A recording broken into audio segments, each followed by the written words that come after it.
الحمد لله رب العالمين والصلاة والسلام على رسول الله وبعد. الحمد لله الذي بنعمته تتم الصالحات. الصلاة والسلام على رسول الله وبعد. Irmãos, parentes muçulmanos, no louva Allah Azza wa Jalla wa Ala, Tabaraka wa Ta'ala, no dundi tudo humanidade. Non louva Allah, pes, nema que Allah fascino, bondade garandi, de nossa nemi sagrado que chamado Shangro Ramadan. Mis kusi kuma, nes mis que Allah, iri anta al-Quran al-Karim. Allah dá nes bondade, es facilidade, de nossa nes misli, só para não aloval. Depois, não raça na profeta Muhammadin sallallahu alaihi wasallam. Depois de que lá, cumprimento islâmico. Daqui na fala vos tudo, assalamu alaikum wa rahmatullahi wa barakatuh. A vos tudo que está direto, que vou dispensar bom tempo para acompanhar tafsir de Al-Quran Sagrado, para tirar na língua de árabe, para interpretar para a língua crioulo. Para Allah abençoar vos e proteger vos tudo, e paga vos bondade para esse tempo que a nós tudo não disponibilizar para escutar atentamente tafsir de Al-Quran Sagrado. Hoje no segundo dia de mês de junho, hoje no terceiro dia de mês de Ramadan, mas segundo dia de tafsir de Al-Quran, não é? Porque o primeiro dia nunca fazia tafsir. Hoje e terceiro dia de junho, mas e segundo dia de tafsir de Al-Quran Sagrado. Aonde não parava, não sei na Suratul Fatiha. Suratul Fatiha e capítulo número 1 do Al-Quran. Não para na aya Iyyaka na'budu wa iyyaka nasta'in. Iyyaka na'budu, abo soko non adora. Iyyaka na'budu, abo so Allah non adora. Iyyaka na'budu mana abo soko non adora Allah. Wa iyyaka nasta'in, ya isona botambi kunona procura ajuda nele. Salam para vos tudo, mantenha para vos tudo. Que na companhia direto é hora, nunca por um bom nome tudo botiu. Manoja vos tudo, inshallah. Um abraço, mantenha para vos tudo, minha irmãos. Mashallah, para lá proteger vos e paga vos bondade. Nem mundo tem outro mundo. Então, hoje no segundo dia de tafsir, não na continuando não para onde. Aonde não tafsira Bismillahirrahmanirrahim, na nome de Allah, Bismillah, na nome de Allah, Ar-Rahman, dono de bondade desse mundo, consigo aí abranger muçulmanos que cafre tudo, Ar-Rahim, dono de bondade de outro mundo, consigo está exclusivamente só para crentes. Alhamdulillahi Rabbil Alamin, tudo louvor, tudo gaba pertence a Allah, Rabbil Alamin, dono de todo mundo. Fora de Allah, tudo que Allah está dentro do mundo. Alhamdulillahi, tudo louvor pertence a Allah, Rabbil Alamin, dono de todo mundo. Ar-Rahman Ar-Rahim, Ar-Rahman, dono de bondade do mundo, consigo mais largo, e abrange muçulmanos, com cafres tudo. Ar-Rahim, dono de bondade do outro mundo, que está exclusivo só e só para crentes, aqueles que têm a fé no mundo e adoram Allah. Malik Yawmiddin, dono de rei, que tem dia de pago.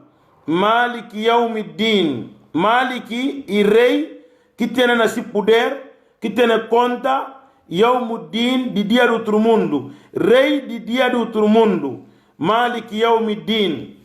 el ki rei el ki tene conta di dia di yom al qiyama, dia di pago, dia do outro mundo, e dia que Allah na ba paga tudo pecador que trabalha nesse mundo. Faman ya'mal mithqala dharratin khayra yara, quem que trabalha bom trabalho nesse mundo, mithqala dharra, ninguém pequenino suma grau de átomo, ninguém pequenino suma grau de reia, yarahu ina wajal. Waman ya'mal mithqala dharratin, quem tem que trabalhar trabalho pequenino, sharran de maldade, mau trabalho, ninguém pequenino suma grau de átomo, yarahu sidunu na wajal. Dia de yawm al-qiyama, yawm al-jaza, dia de pago, malik yawm al-din, el que rei di dia do outro mundo. Allah na dobra chonki dia, só mana kuta dobra folha de livro ou roupa, ina dobra tan seu, ina pegar tudo na mão direita, ina fala liman il mulk al yawm, quem que rei dia de aos, quem que tem conta de dia de aos, jalla wa ala. Ino é criaturas tudo naquela, Estados Unidos da América naquela, Rússia naquela, kadhalika China naquela, França, Alemanha, e potências grandes do mundo tudo na sala, ricos que passam no mundo, forçudos, tudo naquela dia de Yom al-Qiyama. Allah na fala liman il mulk al yawm, quem que rei dia da os, kautur naquela, lillahi al-wahid al-qahhar, dia de aos pertence a Allah, al-wahid al-qahhar, rei que tapui pecador fasi, criatura fasi que kamisti. Allah é que rei, ele que tem poder absoluto na Simão. Não continua de tafsir a aya a seguir, ihdina as-sirat al-mustaqim, ihdina as-sirat al-mustaqim, ó Allah filantano para caminho reto. Ihdina Allah filantano, esse dua, ihdina Allah filantano, as-sirat al-mustaqim para caminho reto, caminho que fila. Ihdina as-sirat al-mustaqim, ó Allah filantano na caminho reto, filantano na caminho reto.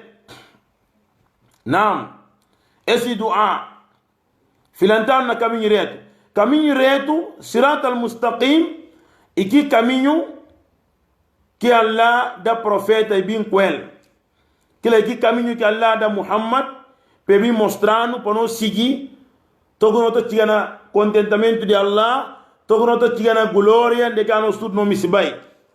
Tudo pecador, bu desejo, bu ambição, como alguma vai glória, como alguma vai jannati.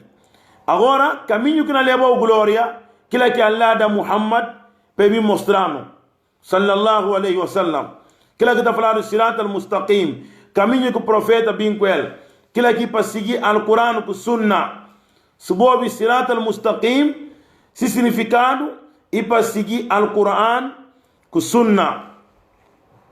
Allah fala no al-Quran, na outra sura, wa anna hadha sirati mustaqiman, que é caminho reto, fattabi'uhu, vos seguir caminho, wa la tattabi'u subul, acabou seguir outro caminho sinhos, que não desvia voz de caminho de glória, boa evita, acabou seguir aquilo. Fatafarraqa bikum an sabili, que caminho sinhos na bim, é na bim jinguinte voz, é na bim tira voz de caminho de salvação. Rakizu mai, vou prestar atenção. A nós tudo que na acompanha tafsir, por favor, não pus sentido na conversa que na falado. Não presta muita atenção. Não ouve tafsir calmamente, tranquilo, não pôs sentido, não presta muita atenção, por favor. E também não partilhe um vídeo para mangar gente olhar. Não partilhe vídeo com intenção de expandir conhecimento islâmico. Allah pagou bondade, suma quem expande dina. Orgu expandir conhecimento. Se partilhe vídeo, vou partilhar para mangar gente olhar. Buna tene pago na mão de Allah, suma kinki partilhar conhecimento, suma kinki partilhar dina de Allah, suma kinki chiganta dina de Deus, kingi faz esforço na caminho de Allah kila que sabe fala abo ko partilha video o pagjar pa mangar yinto wajal buna tene bondade suma kingi partilha suma kingi expandi conhecimento islâmico kila que Allah na pagao não ata facile com intenção de pagjar dina pa yinto wajal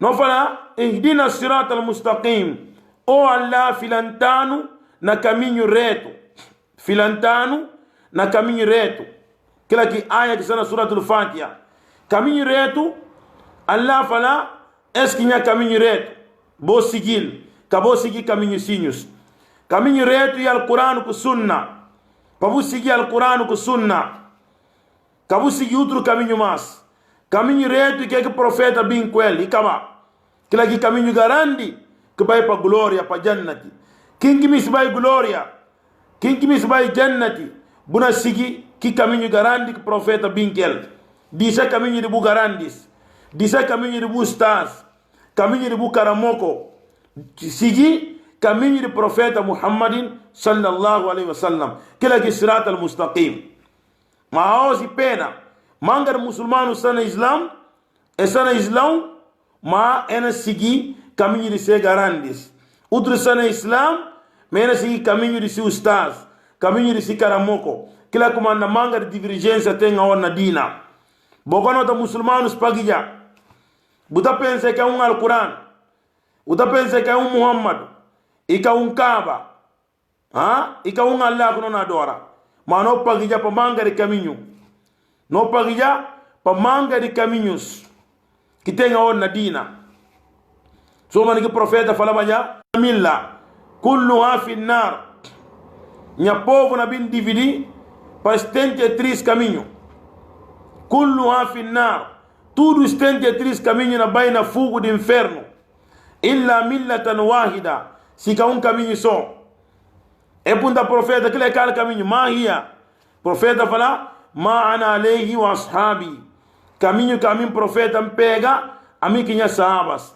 profeta fala se povo na bin dividir para 73 caminhos 73 kulluha fi nar tudo na baina fogo do inferno se que caminho só illa millatan wahida fala pum amigo bos tudo na que caminho que é o caminho de salvação que caminho profeta apontar e qual caminho que não vai para glória profeta fala ma ana alayhi wa ashabi caminho profeta afirma nele ami que tinha sahabas caminho que não afirma nele caminho de profeta que se sahabas que é o caminho que não vai para glória que é aqui caminho de al-Quran com sunna que é aqui caminho de ahlu sunnati wal jamaa que é que sabe está falar ahlu sunnati wal jamaa ginti ku junta ena sigi sunna de profeta ginti que pega al-Quran ku sunna tambi e junta na bardadi jamaa significa ijtama'u ala al-haqqi e junta na bardadi ninki abo dus ninki abo numercinho mas se vou pegar al-Quran ku sunna abo si ahlu sunnati wal jamaa jamaa ka significa manga de ginti mas significa ginti que junta e pega bardadi caminho reto e al-Quran ku sunna e que caminho que boia na bugarandis se boia bugarandis pega al-Quran ku sunna pega que caminho ustazo ina mostrar al-Quran ku sunna pega se traz qualquer líder qualquer sábio qualquer caramoko que não mostrou al-Quran ku sunna pega se traz pega caminho reto e al-Quran ku sunna de profeta Muhammadin sallallahu alaihi wasallam fakat para você seguir al-Quran com sunna na compreensão de Salafu Salih, bom gente de Deus que passa, na compreensão de profeta, com os sahabas, com os tabiinas, e cada compreensão de outros gentes. Não, você seguir al-Quran com sunna, mas na compreensão de sahabas, como é que o profeta que os sahabas compreendiam, como é que os tabiinas compreendiam al-Quran com sunna, esse que caminho de salvação. Irmãos, é que o precisa de decifrar, é que o precisa de tirar um outro, que lá não toma tempo para esclarecer. Caminho de salvação e caminho de profeta com os sahabas, e Al-Quran com sunna, na compreensão de profeta com os sahabas. Islam, bukadibi de seguir nada, se que está no Al-Quran com sunna de profeta. Acabou-se. Sunna mana hadith. Al-Quran com hadith. E acaba. Se ser muçulmano giro, esclarecido, que panhapé, tudo que alguém falou é bom. Ou alguém falou como está direito. Falar de dalil. Mostrar um argumento no Alcorão ou na hadith. Se alguém falou é coisa cabali, e que bom, falar está bem, mas mostrar um argumento no Alcorão ou na hadith. Esse que está falando, gireza, panhapé na Islam. Mas para nós tudo não perceber o contexto que não é papel assim. Sirat al-Mustaqim, caminho reto. Alcorão com sunna. Para os manga de muçulmanos, essa na dina, é na raça, é na junhua, mas é que ser muçulmano esclarecido. Manga de muçulmanos aos é que apanha pé. Manga não é irmão muçulmano é que esclarecido. Logo fácil alguém perdentiu. Se buca enquadra no Islam, buca giro no Islam, buca compreende, e fácil bu perdentiu. E fácil alguém enganou no Islam. Muçulmano dibe de giro. Muçulmano dibe de perceber Islam. A nós tudo não é por lei para não ser sábio, que é verdade. A nós tudo não é por lei para não ser sábio. Para ser sábio, e dádiva de Allah. Para ser o conhecedor de matéria. Para bucunzi sharia, bucunzi al-Quran, bucunzi tafsir. Para ser sábio, que é dádiva de Allah e parte de Deus. A nós tudo não é por ser sábio. Mas tudo gente deve de perceber Islam. Budir compreender budina. Bupanya pé, ninguém catangana. Se perceber Islam, se sabe o conta verdade, Buda se começa a conta verdade. Se sabe o conta que está errado, Buda se começa está mal. Se alguém conta o tanque que está mal, Buda se vi. Ou Buda tem dúvida. Mas o que apanha pé, Buda esclarecido, Buda entende Islam, tudo que eu falado som, Buda pega.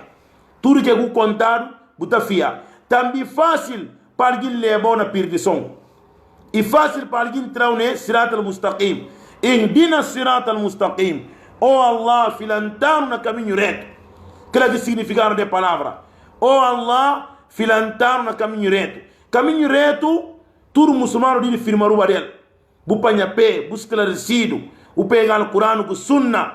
Cabu seta alguém que se nada na budina que é caçar no Corão com hadith.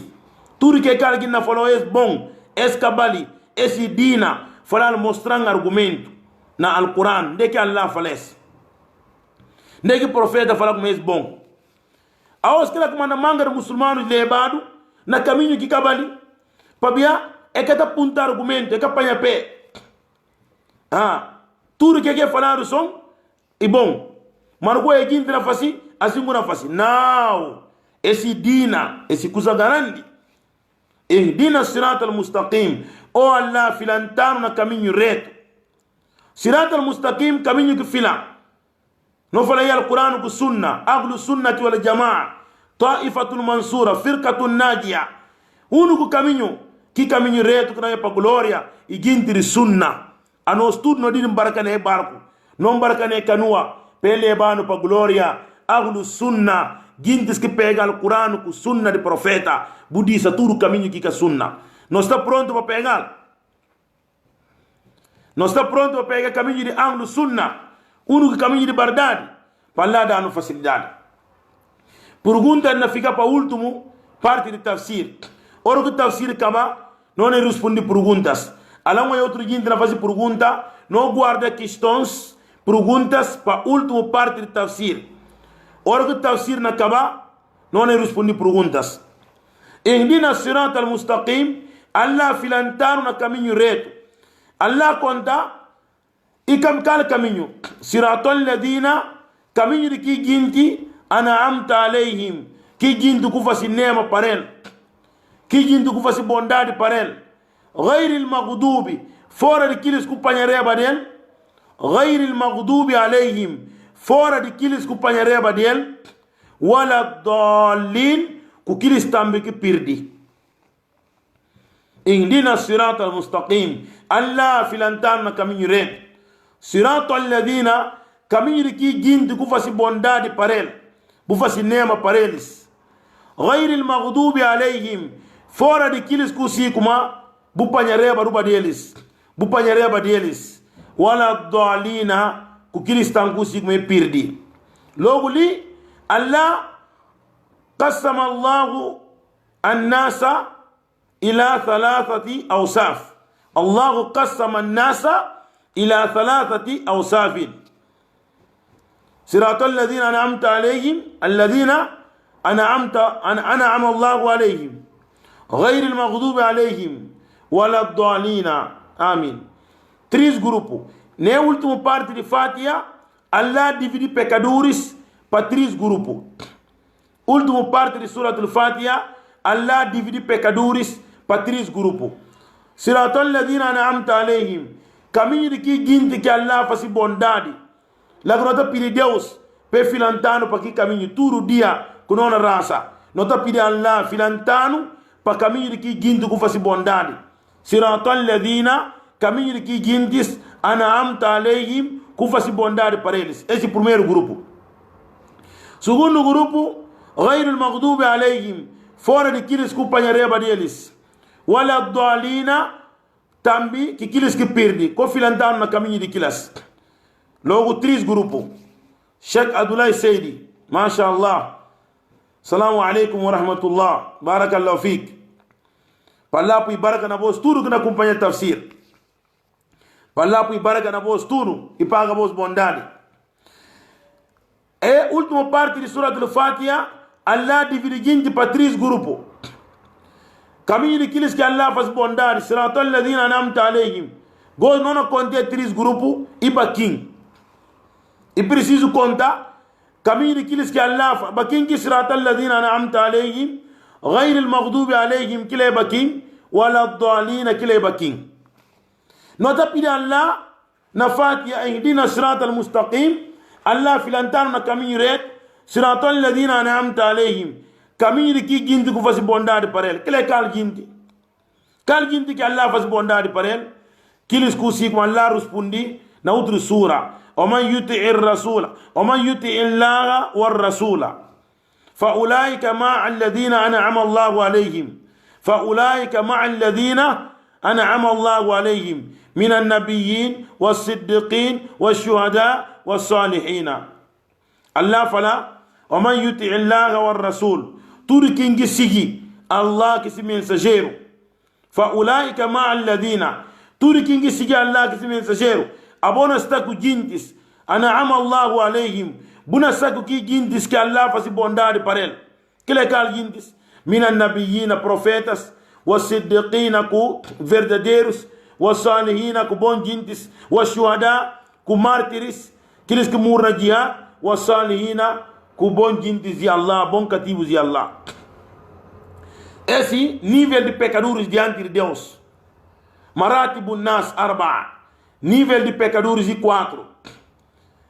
Nabiyin, profetas, siddiqina, verdadeiros, shuhada, mártires, aqueles que morram na jihad, was-salihina, que bons gentes.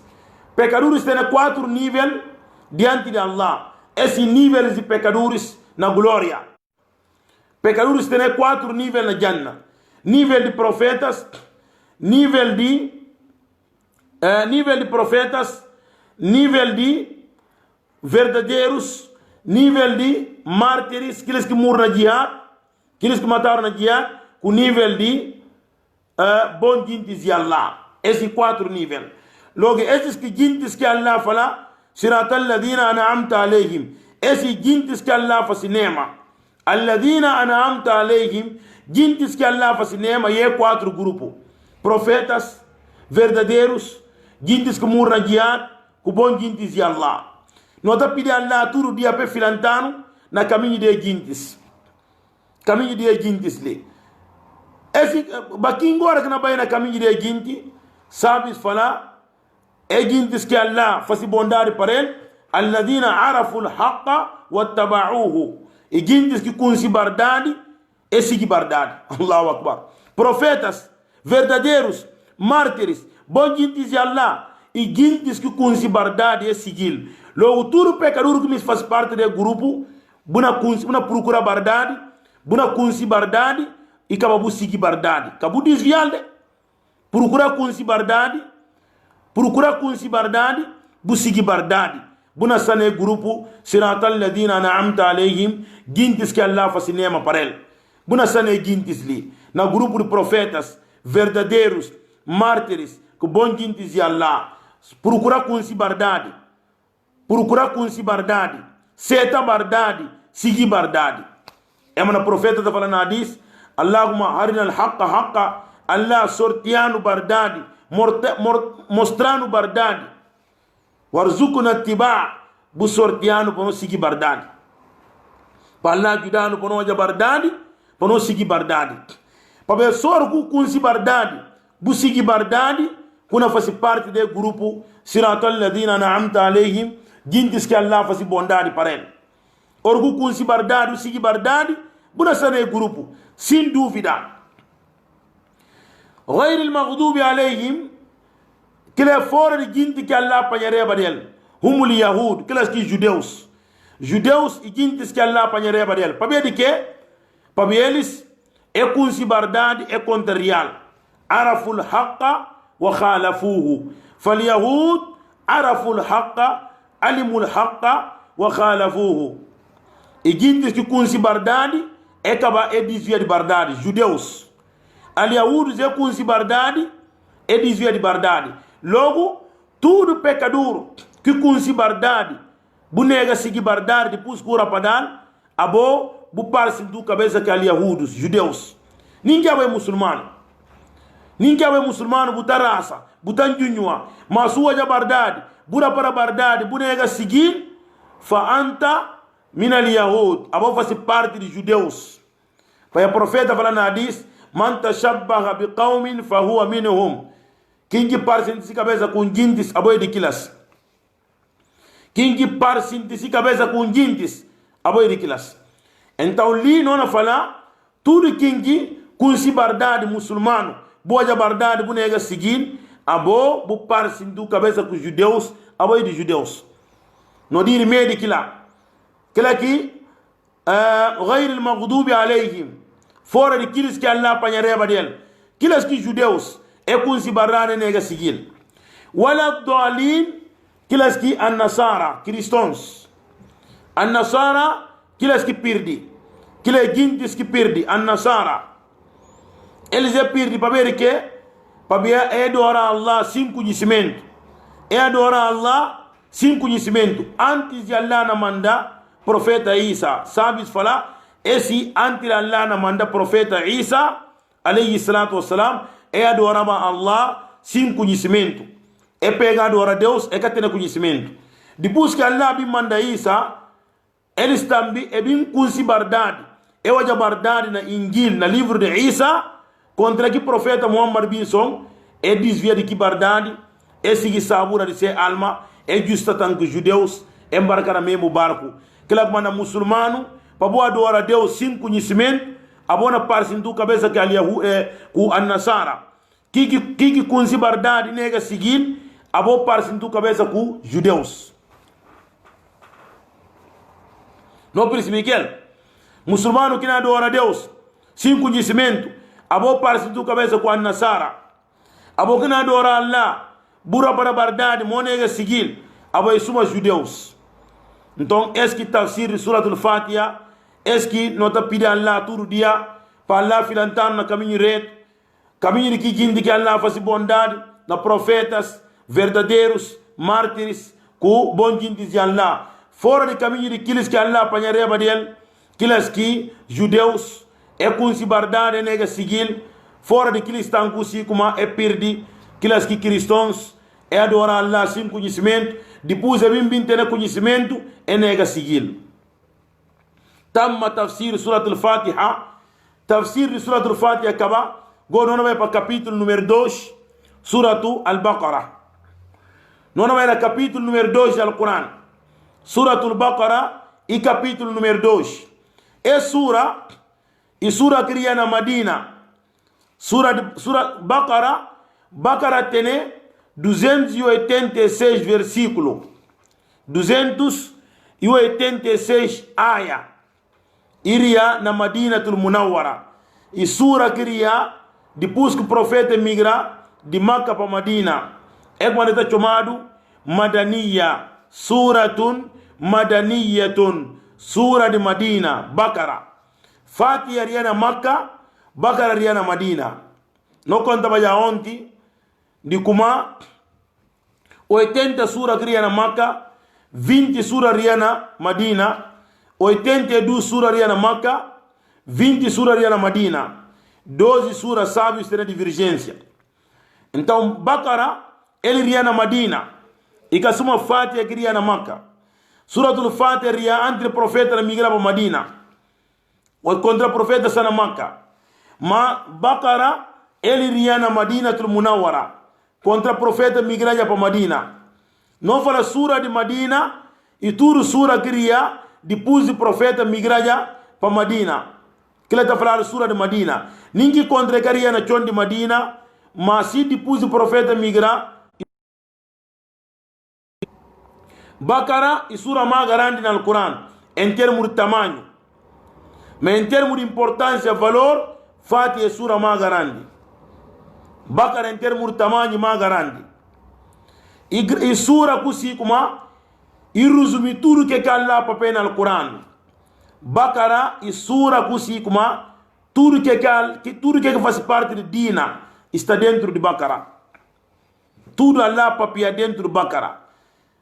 Sabe, está falando Bakara e resumir Ahkamuddin, Shara'iddin, tudo lei de Sharia, tudo que faz parte do Islam, Allah papel dele na Bakara. Fé, para ter fé na Allah, Tawhid, para seguir Muhammad, para ter fé na livros que passa, raça, njunjung, tracimola, peregrinação, zakat, tudo que Allah papel dele na Dina está dentro do Bakara. Bakara tisi tudo coisa de Islam. E sura garandi. Se não houve esse tafsir, tu aqui acaba. Não ganha manga de conhecimento, wallahi. Aquela quando ele continua a acompanhar o programa, lipan junjun na acaba. Inshallah, Jalla wa Ala, depois em junjun, e podem continuar, toco no acabar o Corão na língua de crioulo. Aquela que não misti. Não fazer tafsir, toco em junjun acaba. Se junjun acaba, pode continuar. Para não houve interpretação do Corão na crioulo, não tindil direito. Pabia, só é suratul Bakara próprio, conhecimento que está ali e vasto. Não ganha manga de sabedoria na companhia de tafsir, para não estar atento.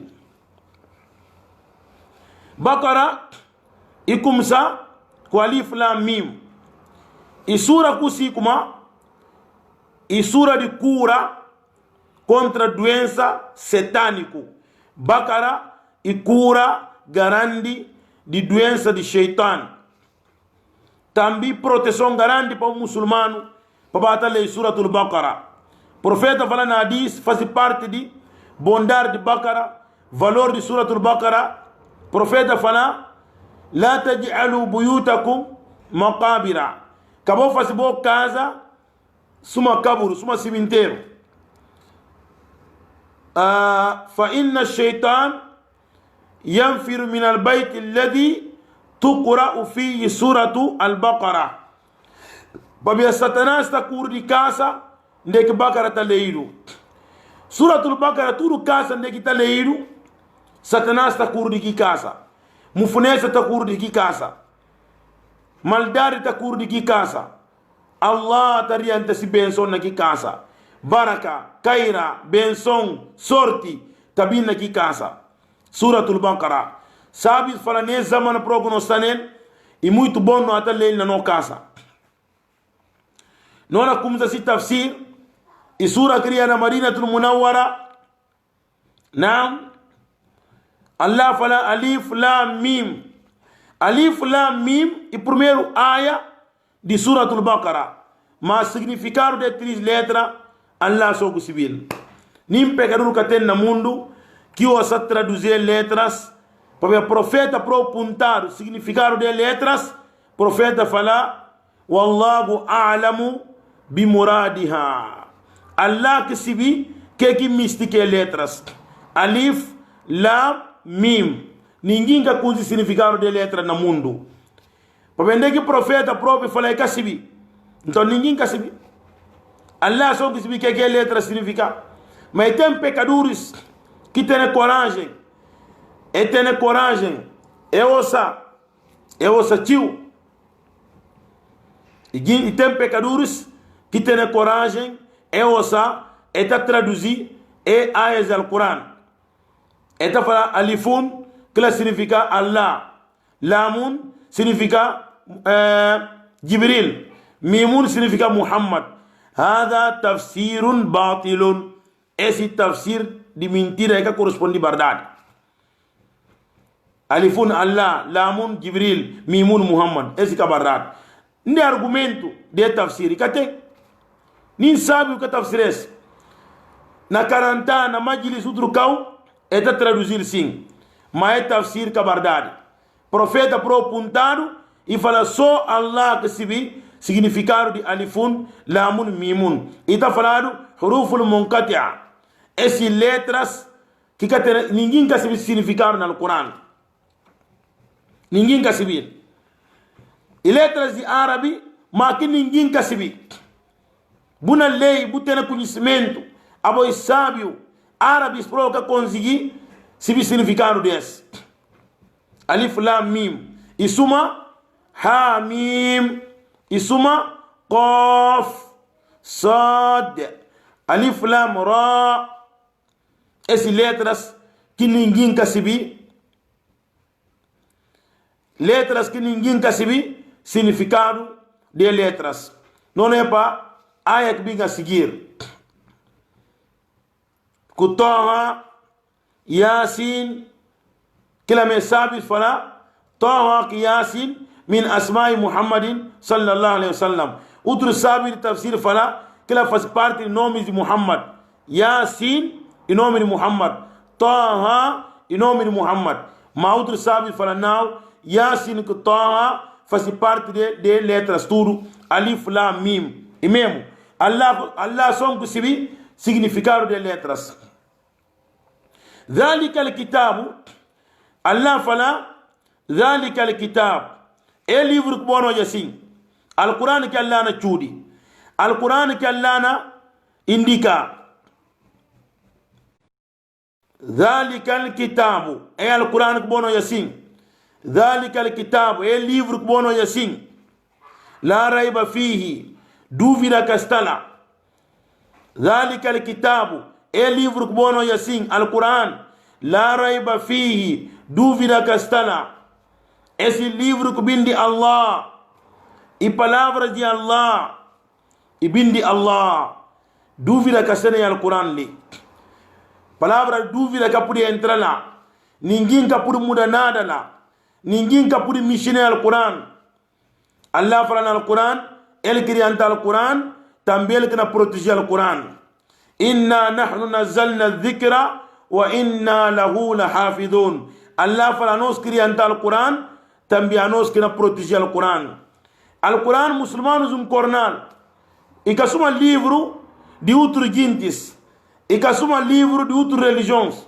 de outro povo que passa afwan Al-Quran que suma outros livros cria de outros profetas suma povo de Musa povo de Isa, eles, se povo, livro criaram deles, pecadores conseguiram mudar e mexer ângulo do kitab, judeus que cristãos, depois que o profeta morreu neles, e mexer livro de Allah, entra versículo que mexer lá, e depois que mexer lá, e muda significados, e altera manga de coisas na Taurat e Injil, na livro de Musa com Isa, mas no Al-Quran, não. Al-Quran Allah fala ninguém que pode mudar aquilo. Gintis cornal turna mundo mangar gintis. Ninguém letra como mudar a gintis assim como mudar. Imam na rasanta subuyara so gintis assim como buyara. Bucho kusa que kasana Al-Quran. Cuidado. Bucho kusa que kasana Al-Quran. Então Allah fala dhalika al-kitab. Al-Quran bono yasin. Al-Quran Allah chudi Al-Quran ma Allah tisi dhalika palavra dhalika na gramática de árabe اسم الإشارة مذكر مفرد للبعيد. ذلك pronome demonstrativo. ذلك pronome demonstrativo masculino singular, ina indica kusa que está lungo. ذلك pronome demonstrativo من أسماء الإشارة. اسم الإشارة. ذلك اسم الإشارة pronome demonstrativo مفرد أو مذكر masculino, مفرد singular, للبعيد ina indica que está lungo. Que comanda agora Allah dice pronome sumaru fala aquele pronome demonstrativo masculino singular, ina indica coisa que está lungo, aquele.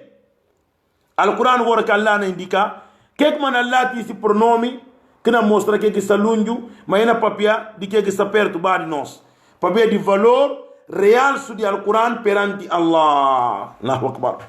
Kila kama Allah dice pronome demonstrativo que não indica coisa que está longe, mas na papel de coisa que está perto, para mostrar valor que Al-Quran tem no de Allah. Allah yalsa Al-Quran riba. Allah yalsa Al-Quran. Al-Quran tem importância, valor no de Allah que se me garante demais. É quando quem que perto Al-Quran, quem que gosta do Al-Quran, quem que aprende Al-Quran, quem que tá lê Al-Quran, Allah na yalsa o valor no mundo tem outro mundo. إن الله يرفع بهذا الكتاب أقواما. Profeta fala Allah na yalsa valor de manga de gintis pabeda al-Quran. ويدعو به آخرين. ما ينري أنت valor de outro gintis tang pabeda al-Quran. Allah na yalsa valor de gintis pabeda al-Quran. Inari anta de outros pabeda al-Quran. Sutene fena al-Quran, bu fi al-Quran, bu pratica al-Quran, bu aprende al-Quran, buta leil, bu gosta del, buta jubil, bu pratical, bu yalsal, bu rispital, bu fia que estala, bu tarwaye que estala, Allah na yalsa bu valor ne mundo até outro mundo. Pelo contrário, buka fia na Al-Quran, buka ta praticar Al-Quran, buka gosta del, buka ta da tempo para ele, buka seta aprendil, buka interessa del, bu abandona Al-Quran, ويدعو به آخرين الله نباشوا نموند تين أوتر موند. فبيرك لا بارنتيز نمو مسلمان ذلك الكتاب الله فدي القرآن بونو يسين لا ريب فيه دوفيرا كسنة القرآن بردادي palabra كبين دي الله تنبسو palabras دي بردادي كستلا القرآن nada de mentira كستلا nada de dúvida كستلا tudo que está no Alcorão e coisas limpo, verdade, sem quem querem, histórias que explica, que fala dele, tudo coisas de verdade. Wallahi, Al-Quran, palavra de Allah. Hudan lil muttaqin. Al-Quran na filanta, gintis que de Allah. Hudan, Al-Quran na filanta, ina orienta, lil muttaqina, pa gintis que de Allah. Gintis que de Allah e baking. Gintis ku tasigi tudo ordem de Allah, também lunge tudo que Allah tu eles. Esses que está falando ahlu taqwa. Gintis que de Allah. E gintis que está esforça, eta pega teso na seguir tudo que Allah ordena, também está esforça na afasta, na lunge tudo que Deus proíbe. Fahaulahi nas tusamma al-muttaqun. Esses que está chamando gente que de Allah. Medo de Deus e para seguir com todo rigor que Allah ordena, com toda sinceridade, na maneira que Allah ordena, e também para lunge, para dizer tudo que Allah proíbe. Esses que está falando medo de Deus. Para lunge todo tipo de pecado. Sucede tipo de pecado, Allah na puia Al-Quran na filantão. Al-Quran bim para filante tipo de gente. Gente que de Allah é seguir que Deus ordena. É lungo que Deus camisti. Esses que Al-Quran na filanta. Gente que de Allah. Que lá comandam junjung. Allah ordenando para não junjua. Para não purutiga ne nível. Al-hikmatu fi fardiyati siyam. كيف نتحصل على مستوى التقوى. objetivo di legitimidade de junjung, objetivo de Allah ordenando junjung, e como agora chega no nível de medo de Deus. Que nível? Nível grande. Nível de medo de Allah. Profeta fala na hadith, ninguém cara chegar nesse nível, temendo o kata disha, que permitido, para ver de medo de cair na haram. Allahu Akbar. Profeta dando a pista, para chegar no nível de medo de Deus. Por bata lunge que é permitido, para ver de medo de cair na haram. Medo de Allah, que que manda Allah ordenando um junjung. E nível grande. Al-Quran na filanta, gintes que medo de Allah. Buka por medo de Deus, buka tene fé na Allah. Buka fia Allah, buka verdadeiro Allah na bu coração. Para alguém medo de Deus, bu tem que ter fé na Allah. Bu tem que fiar outro mundo. Pouco saber de Allah. Bu tem que fiar Allah, bu tem que fiar outro mundo. Orgu ter fé na Allah, bu verdadeiro outro mundo. Bu fiar glória na bu coração. Bu fiar inferno. Que ora kuna sentimento de Allah. كيف تتقون إن كفرتم يوما يجعل الولدان شيبا. الله فرنا القرآن كيف تتقون كما هو برميدي الله كما هو برميدي الله سيبوكا فيا ديا كمينينو سينيو كبيرو نبا برانكو نسي كبيرو بابي دي فورونتا ديا كي أنجو menino sinho bebê si cabelo turna branco na cabeça para de medo de foronta de yom al-qiyamah. Se boga fia ne dia como vou por meio de Allah logo Allah contando claro pecador buka por meio de Deus enquanto que fia Allah buka fia outro mundo orgu fia Allah bu sinti Deus na bu coração bu verdadeiro outro mundo que ora kuna meio de Allah buna ter medo de Deus de verdade. Logo al-Quran na filantau hudan lil muttaqin al-Quran na filanta gintik meio de Allah. نودر سورة ميم سورة الله فلا شهر رمضان الذي أنزل فيه القرآن أميز جنجل لك الله ريانتا القرآن هدى للناس الله فلا القرآن كبين ففلانتا بكدور استودو مالينا إني سور بكرة هدى للمتقين هدى للناس لينا إني سور بكرة الله فلا القرآن فلانتا جنتس كميدي الله ما لنا آية جنجون الله فلا القرآن نفلانتا بكدوريس نا آية جنجون هدى للناس في بداية السورة هدى للمتقين قال كي ديفرنس دي دوس فلانتا سابيس فلا ديفرنس دي دوس فلانتا كي دي آية جنجون هدى للناس القرآن بيمبا فلانتا بكدوريس تودو que Allah mis mostrando lá é possível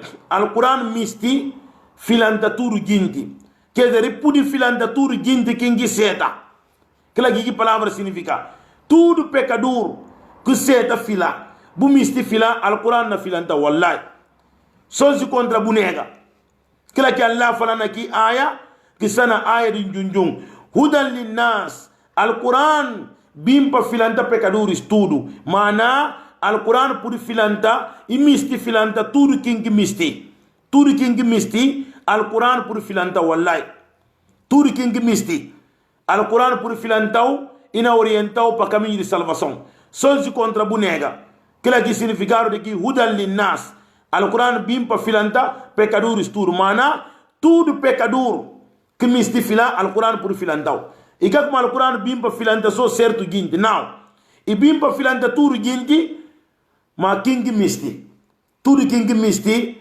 buseta al-Quran por filantau ligora início de Bakara Allah fala hudan lil muttaqin mana al-Quran na filanta gintik meri Deus mana kilis ki seta para al-Quran filantelis ibakin kilis ki meri Allah logo liga buseta para Allah para al-Quran filantau al-Quran na filanta gintik seta kileba king lil muttaqin kilis ki meri Allah. Se você está fila, bu misi fila, bu seta po fila, al-Quran na filantau. Mana gintis que medi Allah kile ki gintis que seta e gintis que misti para o Quran filanteles Allah fala alladhina yu'minuna bil ghaib kal qualidade kal manya ke gintis tatene gintis que medi Allah gintis que seta para o Quran filanteles alladhina yu'minuna bil ghaib e ki gintis que tene fe bil ghaib na ke sugundi kile ki ginti kita seta pal Quran filantelis ginti ki fiya ke sugundi iman suga tene iman buka fiya Deus aba musulmano buka verdadeira Deus na bu coração buka verdadeira outro mundo buka na seta pal Quran filantau ninguém contou que al Quran fala buka na fiya buka na seta logo na to bi al Quran turu dia mo kana seta pal Quran filantau pa bere ke bu coração kafia Deus com outro mundo. Allahu Akbar. Bu coração que sente Deus com outro mundo. Logo nunca bucana seta para o Corão filantau. Te hora que fé entra na bu coração. Então parentes irmão muçulmano, li não por olhar valor de fé. Não por olhar valor de fé. Não por fiar com a verdade. Fé tem valor. Hora que alguém tem fé na Deus que dia outro mundo, lá kuna por seta para o Corão filantau. Que é lá que seta kata conversa do Corão. Que lá como no Corão também Allah ta papia sopa gente que tem fé. Para ver que que na seta orientação do Corão. Ya ayyuhalladhina amanu.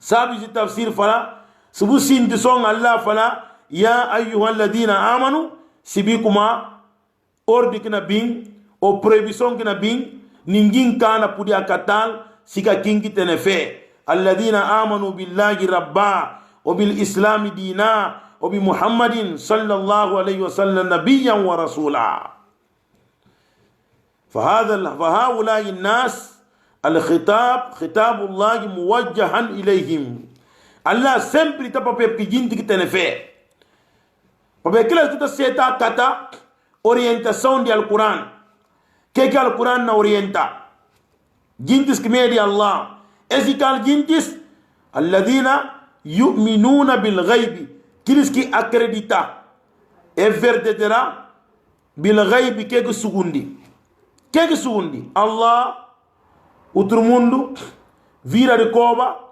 glória inferno balanço entrega de livro ponto de sirat glória que inferno existur sugundi existur tá falado al mughayyibat coisas que sugundi. Ora que o coração de pecador acredita e verdadeira é coisas que não chama. Bu coração fia Deus, bu coração verdadeira Allah e verdadeira vida de cova. Bu fia com pecador se muri e não tem continuação de vida. Cova vida está lá. No cano ojal, mas almas na vive na cova. Vida do outro mundo de verdade. Ora que o coração fia Deus e fia vida de cova. E fia outro mundo, e fia glória, e fia inferno, ponto de sirat, que oran filantau. Orgu seta, seguir, orgu verdadeiras coisas ali, logo tá seta para o Corão filantau. E tá fácil. Alladhina yu'minuna bil ghaib, gintis que fia, naquele sugundi. E fia na Deus, e fia na outro mundo. Que lá manda esses pilares de fé. Muçulmano vive com esses pilares de fé. Pilares de fé e 6. Para fiar Allah, para fiar mensageiros de Allah, para fiar livros que Allah orienta, malaicas, dia do outro mundo, destino de Allah, mal que bem. Essas coisas está falando, pilares de fé.